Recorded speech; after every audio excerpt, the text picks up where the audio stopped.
Hello guys, तर 27 ऑगस्टला गणपती बाप्पांचं आगमन होणार आहे. तर त्यासाठी काय तयारी वगैरे काय चालू आहे तर आम्ही चालू आहे बघायला आढावलेला. तर बघू दाखवतो तुम्हाला, पण कंटिन्यू बघा. आणि आपली पूर्ण टीम आहे तिकडे, भाई आहे काम करतोय त्याला पण नेतोय. तर कंटिन्यू ब्लॉग बघा, कारण की 27 ऑगस्टला आगमन होणार आहे एकदम ब्रँड. तर कंटिन्यू बघा. ओके, तुम्हाला पण दाखवतो. सो आम्ही आलोय कशाला, आणि गॉगल घेऊन आलाय आल्या असते. सो आम्ही पोचलो इथं आपल्याला जायचं आहे आणि ही सगळी घेऊन आलोय. हा आता कडक वाटते रे. आता चालू कर ना ब्लॉग.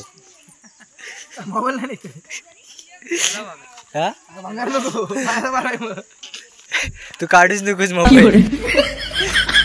सो गाईज इथं मी आलोय आता. इकडे गणपती वगैरे कलरिंग काम चालू आहे, बाहेर पण चालू आहे. तर बघू दाखवतो तुम्हाला पण काय विषय. लाईटी खाली होते, गोरा दिसेल, कारण की मी एवढा गोरा नाही ना.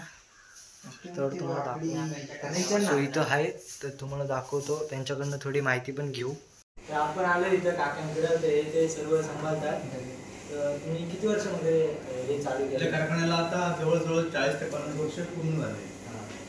आणि आपण जवळजवळ 59 या पदार्पणात आता चालू आहे वर्ष. म्हणजे पहिल्यापासूनच आमचे आजोबांपासून जवळजवळ वडिलांपासून, आता वडिलांचा तर आम्ही पुढे इथून पुढे कारखाना आपला चालवणार आहे. आपल्या कोळस्कर बंधू कला केंद्र असं कारखान्याचं नाव आहे. आपलं मुक्काम आढावळे बुद्रुक गाव, पण आपण आढावळे बुद्रुक मध्ये पण ठेवतो आणि आपल्या इथे पित्तवाड्यामध्ये पण ठेवतो. तुम्ही बनवता? आपण इतक्या वर्ष बनवतच आलो होतो.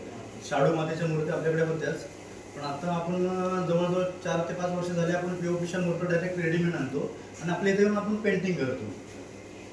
कलरिंग वगैरे? कलरिंग आपण स्वतः सगळं, बाकी टोटल सगळं आपण कलरिंग वगैरे आपण स्वतः करतो. गणपती दाखवतो मी तुम्हाला. यांची क्वालिटी पण चांगली आहे, जे कलर वगैरे भारी देतात. त्याच्याला तुम्हाला दाखवतो बाहेर.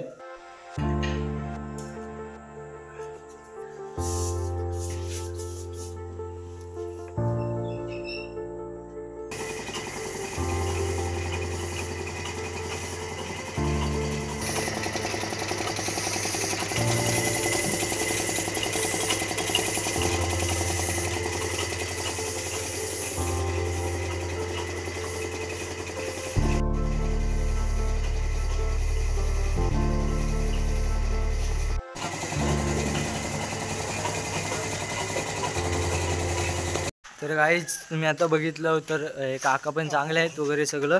तर तुम्हाला मूर्ती वगैरे बुक करायची ना, तर मी नंबर देईल तुम्हाला, मला DM करा. भारी आहेत, काय विषय नाही. क्वालिटी वगैरे सगळं कलरिंग वगैरे स्वतःच करतात. अबे काय बोलतोय मी इथं. आता आम्ही चाललोय घरी, कारण की झालं वगैरे सगळं इथलं. आणि हे आमची गँग चिकन ब्लॉगर गँग. हा ते बघा इकडे वैष्णव, इकडे हा बघा नवीन ब्लॉगर. Hi guys. 3 वर्ष झाली ना, मी पण सुरुवात करणार आहे चेतनचं शिकून. सो सगळ्यांनी चेतनचा छोटा शिष्य. तुम्ही पण एकदा विजिट करा इथं, चांगला विषय काय नाही. कोलस्कर कारखाना, कोलस्कर बंधू कारखाना, म्हणजे असं चित्रशाला. तुम्हाला बॅनर दाखवतो. हा तुम्ही परंपरा 40 वर्ष झाली त्यांना, 40-50. भारी आहे, एवढं काय.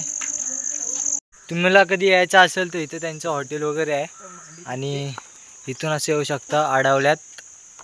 तर इथं खायला घेते बाबे आतमध्ये, सगळी त्याचीच वाट बघते ती ऑर्डर वगैरे. हा ब्लॉगिंगची प्रॅक्टिस करतो, याला 3 वर्षात ब्लॉग काढायचे. तर काही आम्हाला जायला लागला, आता पाऊस वगैरे आलाय. अर्धा ब्लॉग आम्ही नंतर काढू. सरकू हायकोर्टवरून ऑर्डर भेटले त्याला. 40च्या वर नाही. काल धुतले हिला, आज वाटते बघ कशी. अरे बघ, हॉटेल जनसेवा यांचं हॉटेल आहे, नक्की विजिट करा, मस्त आहे. काल नेले ऑफरोडिंगला सौरभला घेऊन. वा वा वा, जाईल तिथं घाण करताय, जाईल तिथं असं. ठीक आहे चला.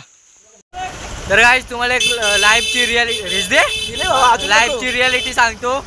जेव्हा तुम्ही हलू दे, जेव्हा तुम्ही रेनकोट घालाल तेव्हा पाऊस नाही येणार, आणि जेव्हा तुम्ही बिना रेनकोटचे घुमताव ना, फिरताव, तेव्हा एवढा पाऊस येतो ना, कठीण आहे आयुष्य. अभ्या कमी कर कोणीची घेऊ आम्हाला लागतं अभ्या रेस देतोय भीती वाटते मला आता दे आता चाललोय घरी पाऊस आलाय आणि आता मला फोन पण येते घरनं. तर गाईच रोहितची गाडी घेऊन गेलेलो. रोहितला बोललो मी 3 वाजता येतो. आता वाजलेत किती वाजलेत रे? आता 4:45 वाजलेत. म्हणजे मी किती टायमाचा पक्का आहे बघा तुम्हीच ठरवा आता. मला टायमाची कदर आहे पण ह्यांना नाही.